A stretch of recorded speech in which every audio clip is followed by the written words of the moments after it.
بسم اللہ الرحمن الرحیم۔ اللہم صلی علی محمد عبدک و نبیک و حبیبک و رسولک النبی الامی وعلی آلہ و صحبہ وبارک وسلم۔ رمضان المبارک کو تمام مشکلات اور مسائل کے حل کے لیے یہ وظائف ضرور کریں۔ سحری کے بعد فجر سے پہلے اعوذ بکلمۃ اللہ التامۃ من غضبہ و عقابہ و شر عبادہ و من ہمزات الشیاطین و ان یحضرون 3 مرتبہ پڑھنا ہے۔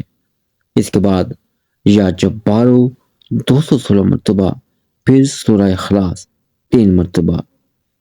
بعد نماز فجر اللہم انی اعوذ بک من الہم والحزن وَأَعُوذُ بِكَ مِنَ الْعَجْزِ وَالْكَسْلِ وَأَعُوذُ بِكَ مِنَ الْبُخْلِ وَالْجُبْنِ وَأَعُوذُ بِكَ مِنْ غَلَبَةِ الدَّيْنِ وَقَهْرِ الرِّجَالِ 100 مرتبہ۔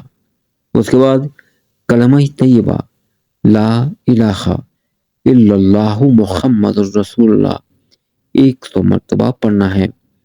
پھر پارہ نمبر 8 کا آغاز رکوع نمبر 3 تک تلاوت ضرور کریں۔ پھر اپنی ہر جائز حاجت کے لیے اللہ تعالیٰ سے دعا کریں۔ انشاءاللہ تعالیٰ ان وظائف کی برکتوں سے آپ کی دعا، آپ کی حاجت ضرور پوری ہوگی۔